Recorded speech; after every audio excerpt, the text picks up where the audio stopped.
You're a lasagna. Life is good. You're chilling in the fridge. It's cold, it's quiet. You're nestled between a half-eaten pudding and some Greek yogurt that expired last week, but you don't judge. You're full of cheese, sauce, and purpose. Bliss. Suddenly, bam! The fridge door opens. A giant hand grabs you. You're airborne. Before you know it, you're tossed into a weird box with a glass plate. The door slams. Silence. Then a low hum. Welcome to the microwave dimension. So, what is this thing? This buzzing metal box that somehow transforms frozen lasagna into tongue-melting lava in 90 seconds? It's not magic. It's not gremlins. It's microwaves.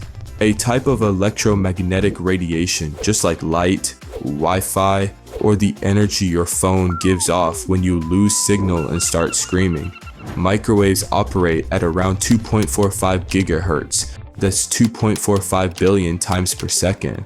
And what they do best is shake water molecules. And guess what you're full of? That's right, delicious, soggy, water-laced lasagna layers. Here's the deal. Water molecules are tiny little dipoles. They've got a positive end and a negative end, kind of like molecular magnets.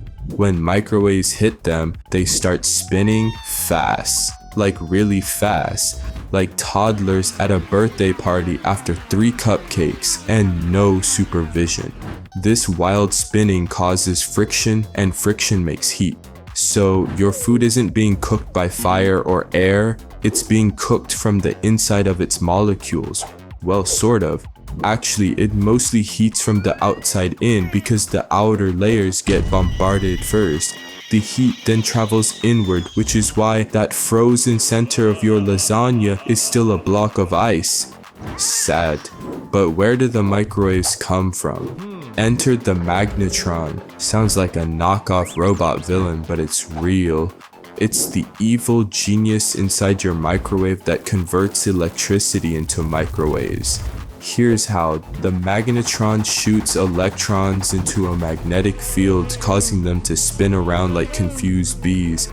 This chaotic motion generates microwave radiation, which gets blasted into the cooking chamber. And your microwave? It's a Faraday cage, a metal box that traps the radiation inside so it doesn't leak out and cook you instead of your lasagna. Safety first.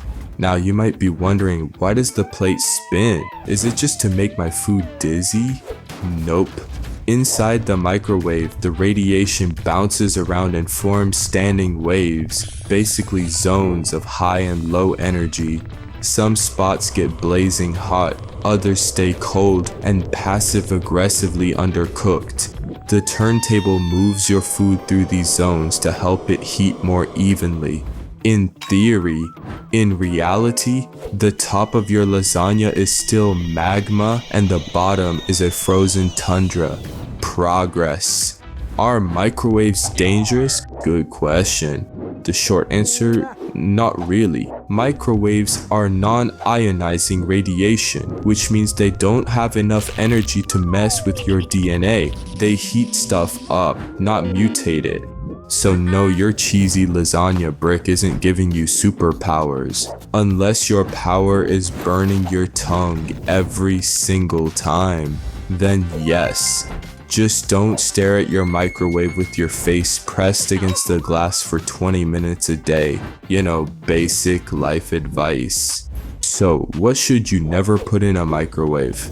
Metal, unless you like sparks and possible explosions. Eggs and shell, they will detonate. Grapes, you can make plasma. Nothing weirdly dangerous. A microwave with no food can cook itself. Oh, and CDs. They'll make a mini lightning show, followed by the death of your microwave, and possibly your rental deposit. Basically, microwave responsibly. So next time you nuke leftover lasagna, remember, you're not just heating food, You're harnessing a high-frequency electromagnetic death rave to make water molecules dance themselves into a steamy frenzy. Science. It's weird. It's wonderful. It smells like cheese. Up next, something even weirder. Go on, click it. Your brain deserves this. Catch you in the next explosion.